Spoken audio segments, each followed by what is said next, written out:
आशा करता हूँ आप सब बहुत अच्छे होंगे। मेरा नाम है सिद्धांत अग्निहोत्री। स्टडी आईक्यू पे आपका बहुत बहुत स्वागत है। दोस्तों, ये इंडियन एक्सप्रेस का एक आर्टिकल है और हम इसको डिस्कस करेंगे कि मैच फिक्सिंग में जो लोग लिप्त पाए जाते हैं, जो आरोपी होते हैं, उनको प्रोसिक्यूट करना क्यों मुश्किल है।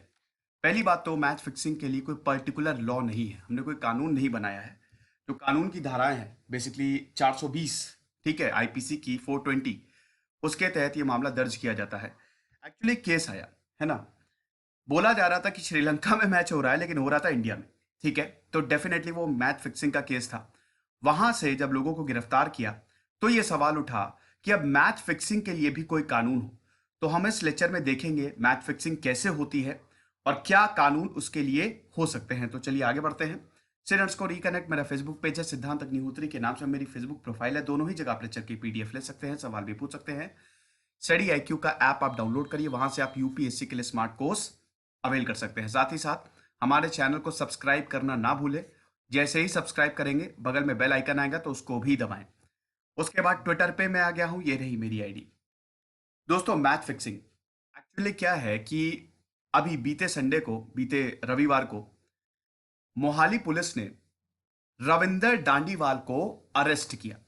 आप समझ रहे हैं रविंदर डांडीवाल कौन है, पहले आप ये समझ लीजिए। ठीक है, रविंदर डांडीवाल को सिडनी की मॉर्निंग हेराल्ड ने king pin of global match fixing racket in tennis and cricket बताया है। जो टेनिस के लोअर टूर्नामेंट होते हैं, क्रिकेट के लोअर टूर्नामेंट होते हैं ना, वो ये फिक्स कराता था, ऐसा इसके ऊपर आरोप है।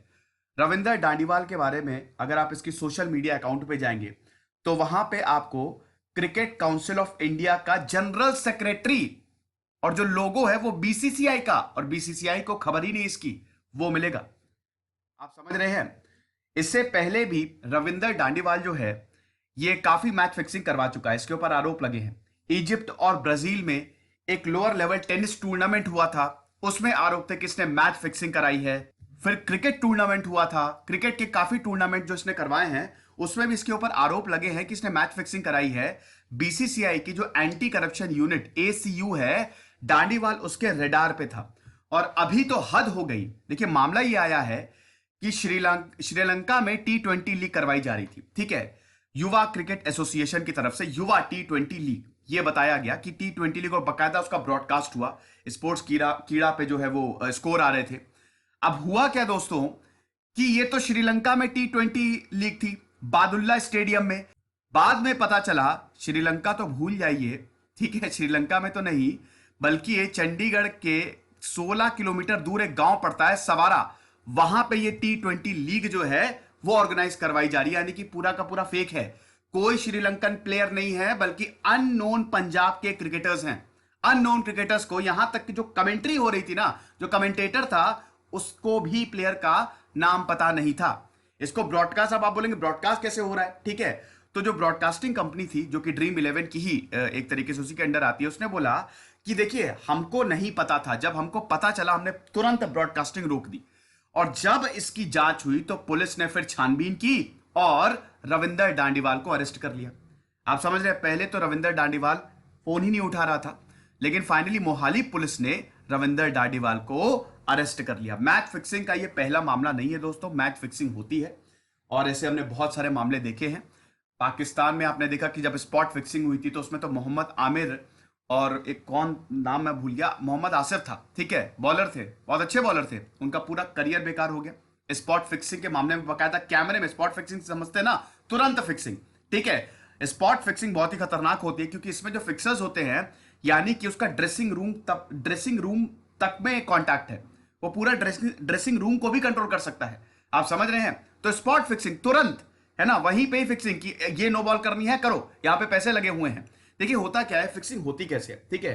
देखिए फिक्सिंग में बेसिकली क्या है, जो बुकी होता है वो क्या करेगा, वो प्लेयर्स को कांटेक्ट करेगा। ठीक है, मैच फिक्सिंग में मतलब सट्टे लगाए जाते हैं, आपको पता ही है, ठीक है, बकायदा कि आप देखते ही होंगे कि ये बहुत सारे सट्टे लगते हैं कि मेरा इतना पैसा है, और ये सब इलीगल होता है, ठीक है, कुछ लीगल भी होते हैं वैसे। मेरा इतना पैसा है इस टीम पे और मेरा इतना पैसा है इस प्लेयर पे, ठीक है। तो यहां पे बुकी क्या करते हैं, मैच का जो पलड़ा है, जितना ज्यादा पैसे किसी मैच में लगेंगे उतना ज्यादा उनका फायदा होगा। तो मैच का जो रुख है वो अपनी तरफ मोड़ने के लिए ये लोग प्लेयर्स को पैसे देते हैं, पहले से ही मैच फिक्स कर लेते हैं कि आपको इस समय छक्का मारना है, इस समय आउट होना है, और उसके बाद फिर आपको मैच हारना है। तो बाकायदा ये प्लेयर्स को लपेटे में लिया जाता है। अब जो प्लेयर्स करप्ट होते हैं वो तो मान जाते हैं, समझ रहे हैं, लेकिन जो नहीं होते हैं वो नहीं मानते हैं, है ना।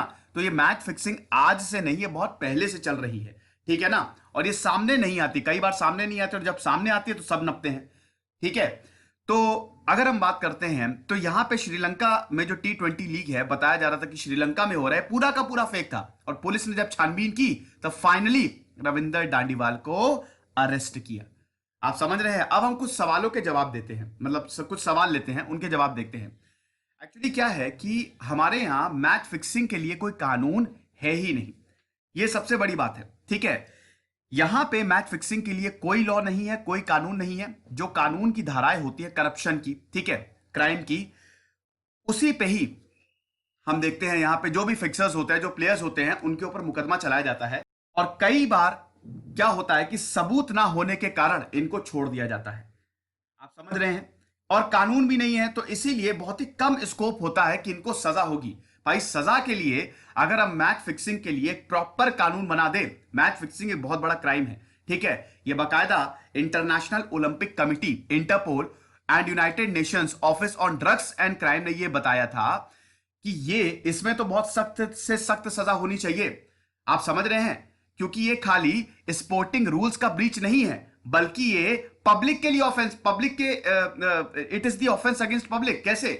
देखिए, मैच होता है, आप बहुत अच्छे से, उल्लास से, खुशी से मैच देखते हैं, ठीक है। अब आप अपना टाइम अच्छा खासा वेस्ट कर रहे हैं, अपने देश के लिए चीयर कर रहे हैं, और हमारी भावनाएं जुड़ी हैं, लेकिन वो मैच फिक्स है।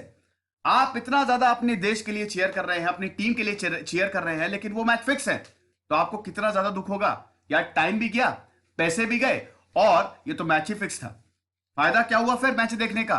तो ये तो एक तरीके से ऑफेंस अगेंस्ट पब्लिक है, अगर ब्रॉडर सेंस में देखें। ये तो देश के खिलाफ जा रहा है, तो इसके लिए तो तुरंत कानून बनाया जाए। और मैच फिक्सिंग दोस्तों अभी भी होती है, लोअर लेवल टूर्नामेंट्स में तो बहुत मैच फिक्सिंग होती है। कई बार तो जो प्लेयर्स होते हैं वो बहुत ही यंग होते हैं, उनको इतना पता नहीं होता, ठीक है। जैसे मोहम्मद आमिर ने बताया था, अपने मोहम्मद आमिर हो गए, सलमान बट हो गए, अजय जडेजा को बैन किया था, आपको याद होगा 2000 में जब साउथ अफ्रीका के खिलाफ मैच फिक्सिंग हुई थी। हंसी क्रोनियो को तो पूरा हटा ही दिया था साउथ अफ्रीकन क्रिकेट। हंसी क्रोनी कितने बढ़िया प्लेयर थे उस समय के, ठीक है। इंडिया साउथ अफ्रीका की जो पूरी सीरीज थी वो पूरी फिक्स थी 2000 में, ऐसा आरोप लगे। हालांकि बाद में मोहम्मद अजहरुद्दीन और अजय जडेजा दोनों को बैन किया, और हंसी क्रोनियो को भी बैन किया। बाद में उनकी मृत्यु हो गई, प्लेन क्रैश में शायद, कैसे मृत्यु हुई थी, लेकिन उनकी डेथ हो गई थी। आप समझ रहे हैं। तो ये तो ऑफेंस अगेंस्ट पब्लिक है, अगर ब्रॉडर सेंस में देखें तो। इसके लिए तो कोई प्रॉपर लॉ होना ही चाहिए, तुरंत इसको फ्रेम करो। आप समझ रहे हैं। फिर उसके बाद कैसे इनको, अब कोई लॉ नहीं है, अगर कोई कानून नहीं है, तो इनको पनिश कैसे किया जाता है। देखिए, आर्टिकल का नाम ही है ना कि पनिशमेंट जो है वो मुश्किल होता है। ज्यादातर केसेस में आप देखेंगे, बहुत ही कम, rarest of the rare cases में आप देखेंगे कि इनको सजा मिल रही है ना। इनको सजा मिलती ही नहीं है। कई बार हमको सबूत नहीं मिलते, और कानून, प्रॉपर कानून नहीं होने के कारण, क्योंकि जो कानून पे अप्लाई होता है वो प्रॉपरली इन पे लगते ही नहीं, क्योंकि हमारा देश कानून के हिसाब से, संविधान और आईपीसी के हिसाब से चलता है। आप समझ रहे हैं। तो ज्यादातर जो इन पे धाराएं लगाई जाती हैं वो इन पे प्रॉपर लागू ही नहीं होती, जिसकी वजह से ये छूट जाते हैं। कई बार लैक ऑफ एविडेंस, आप समझ रहे हैं। तो ये भी चीज है। अब उसके बाद हम ये देखते हैं कि अभी तक दो बहुत बड़ी मैच फिक्सिंग हुई है, two high profile match fixing की अगर बात करें तो ये 2000 में हुई थी, जैसा कि मैंने बताया, मोहम्मद अजहरुद्दीन, ठीक है। इसमें फॉरवर्ड कैप्टन मोहम्मद अजहरुद्दीन का भी नाम आया था, और उसके बाद इनको बैन किया गया था। अजय जडेजा भी थे इसमें, ठीक है, बैन किया गया था बाकायदा बीसीसीआई ने। और उसके बाद फिर 2013 में जो इंडियन प्रीमियर लीग की स्पॉट फिक्सिंग थी, आपको याद होगा, एस श्रीशांत, इनका पूरा करियर खत्म हो गया था, ठीक है। लेकिन इन दोनों को छोड़ दिया गया था, ठीक है। बता तो ना कि इनके ऊपर सबूत नहीं मिला, इनके खिलाफ सबूत नहीं मिला। मोहम्मद अजहरुद्दीन आज भी इस बात से डिनाई करते हैं कि मैंने कोई मैच फिक्सिंग नहीं की, और अजय जडेजा भी, कि मेरा कोई भी हाथ नहीं था, मैं मैच फिक्सिंग में नहीं था, मुझे बेकार में फंसाया गया। हो सकता है सच भी हो, लेकिन हो सकता है झूठ भी हो, कुछ कह नहीं सकते, ठीक है। ये सब जांच का विषय है। तो 2013 की बात करें तो एस श्रीशांत जो है वो भी स्पॉट फिक्सिंग, जो कंट्रोवर्सी होती है, स्पॉट फिक्सिंग अभी मैंने बताया ना, तुरंत फिक्सिंग होती है, ठीक है, कि तुरंत नो बॉल करो। अब जाहिर सी बात है ना, इसमें बाकायदा कांटेक्ट होता है। जैसे कौन सा कप था, शायद पाकिस्तान में, जब मोहम्मद आमिर मैच फिक्सिंग कर रहा था, तो उसको बोला जा रहा था कि तुमको इस बार नो बॉल डालनी है, आप समझ रहे हैं, तो उसने ये किया। ठीक है, टेस्ट मैच था कि वनडे मैच था, तो ये होती स्पॉट फिक्सिंग, है ना। हेलमेट के अंदर कुछ कोई भी माइक्रोफोन या कुछ भी छुपा के लोग बात करते हैं बुकी से, ठीक है। लेकिन अब दोस्तों रूल्स जो है वो बहुत ही ज्यादा सख्त हो गए हैं, अब मैच फिक्सिंग करना बहुत मुश्किल है, ठीक है। तो दोनों ही केस में इन्वेस्टिगेटर जो है वो फेल हो गए, ये लोगों को, दोनों को आरोपी सिद्ध नहीं कर पाए, ठीक है। और इसीलिए मोहम्मद अजहरुद्दीन आज भी कहते हैं कि मैंने कोई भी मैच फिक्स किया ही नहीं, आप समझ रहे हैं। अब ये 2000 की सीबीआई की रिपोर्ट है, ये क्या कहती है हमें देख लेते हैं। सीबीआई की डेफिनेशन के हिसाब से अगर मैच फिक्सिंग की डेफिनेशन देखें तो अगर कोई भी इंडिविजुअल प्लेयर है, ठीक है, कोई भी प्लेयर है, अगर वो अंडर परफॉर्म करने के लिए पैसा ले, जो फिक्सर्स होते हैं, जो बुकी होते हैं, वो पैसा देते हैं, ठीक है ना। आपने वो मूवी देखी जन्नत, आप उसमें देखिएगा, उसमें बताया कि कैसे मैच फिक्सिंग होती है, ठीक है। तो अगर ये पैसा ले तो समझ लीजिए ये फिर मैच फिक्सिंग के दायरे में आ रहा है। दूसरा, अगर मान लीजिए कि इनको पैसा दिया जाए जबरदस्ती, जानबूझ के आपकी परफॉर्मेंस जो है वो खराब होगी मैच में, तो वो मैच फिक्सिंग के दायरे में आ रहा है। अगर बकायदा जो ग्राउंड्समैन है उनको पैसा दिया जा रहा है कि ऐसी पिच प्रिपेयर करो जो कि सिंडिकेट्स के फेवर में जाए, जो सट्टा लगाते हैं उनके फेवर में जाए, वो अगर चाहते हैं बैटिंग पिच हो तो बैटिंग पिच बनाओ, बॉलिंग पिच हो तो बॉलिंग पिच बनाओ, तो समझ लीजिए वो फिर मैच फिक्सिंग के दायरे में आ रहा है।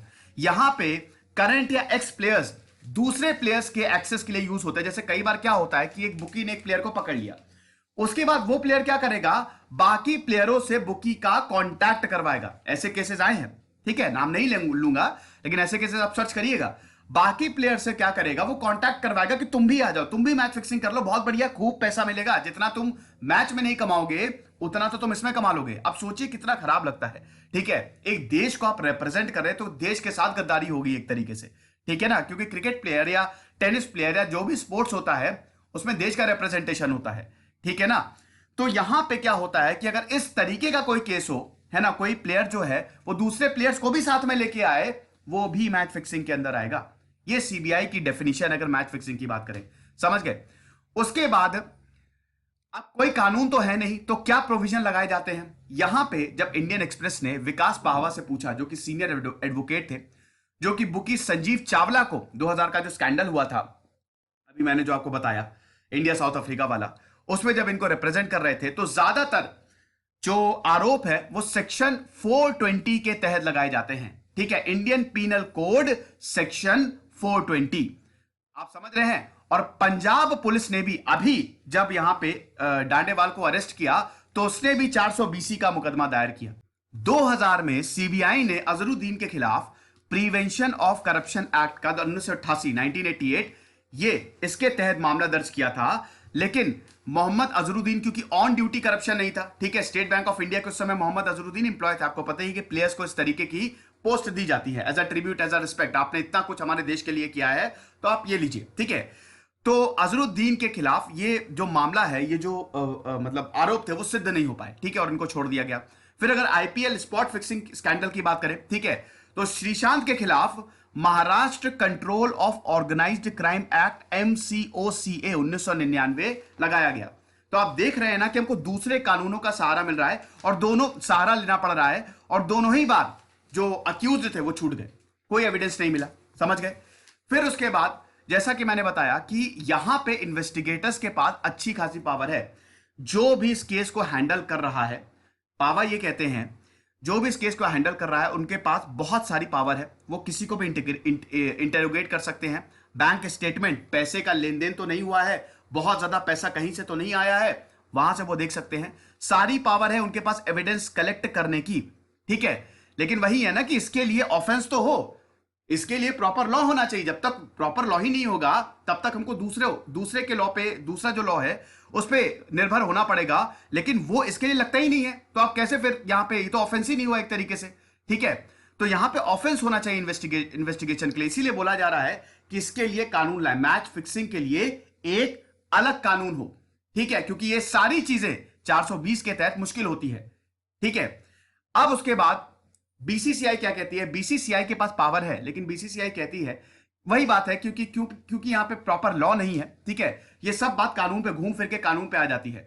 तो बीसीसीआई के जो एंटी करप्शन यूनिट के हेड है अजीत सिंह, उन्होंने बोला है देखिए हमारे बस में जो होता है हम करते हैं। जो क्रिकेट एसोसिएशन है वो अपनी तरफ से अगर वो आरोप सिद्ध होता है तो अपनी तरफ से वो लोग बैन कर देते हैं कि 7 साल के लिए बैन या आजीवन बैन या 6 महीने के लिए बैन। लेकिन वही है ना कि कानून के हिसाब से इनको सजा नहीं मिलती है, तो क्रिकेट एसोसिएशन करता है, ठीक है। उसके बाद क्या इससे पहले कानून लाने की कोशिश की गई है? बिल्कुल कानून लाने की कोशिश की गई है। 2013 में स्पोर्ट्स मिनिस्ट्री ने prevention of sporting fraud bill इसको ड्राफ्ट किया था, लेकिन अब इसकी मौत हो चुकी है, ये बिल पड़ा ही रह गया। ऐसे ही प्राइवेट मेंबर्स, कौन होते हैं प्राइवेट मेंबर्स? चलो फटाक से कमेंट बॉक्स में बताओ, ठीक है। पढ़ी है नहीं कि एम लक्ष्मीकांत अब आ रहा है, यूपीएससी की डेट पास आ रही है, एम लक्ष्मीकांत अब जल्दी से रिवाइज कर लो। कौन है तो प्राइवेट मेंबर्स, ये आपको मुझे कमेंट बॉक्स में बताना है। तो जो दो प्राइवेट मेंबर्स के बिल है, ठीक है। एक तो अनुराग ठाकुर जो कि national sports ethics commission bill लेके आए थे, 2016 में इन्होंने लोकसभा में इंट्रोड्यूस किया था। दूसरे थे शशि थरूर जो कि online gaming and prevention of fraud bill लेके आए थे 2018 में। लेकिन ये क्योंकि प्राइवेट बिल है, देखिए प्राइवेट बिल होता क्या है, पब्लिक बिल्स तो क्योंकि सरकार लेके आ रही है, तो पब्लिक बिल्स पे तो अच्छी खासी डिबेट होती है। Private bills 80 to 90% private bills पे आप लागू तो छोड़िए, उन पे बहस भी नहीं होती है। आप समझ रहे हैं? तो ये प्राइवेट बिल्स थे, तो अभी तक इनके ऊपर बहस हुई ही नहीं, पास होने की तो बात ही छोड़ दीजिए। तो अभी नीड ऑफ द आवर यही है कि कानून बनाया जाए, लॉ बनाया जाए, और उसके तहत जो मैच फिक्स करता है उसको सजा दी जाए। तो ये लेक्चर था, आई होप आपको समझ में आया होगा। खुश रहिए, पढ़ते रहिए। दिस इज सिद्धांत अग्निहोत्री साइनिंग।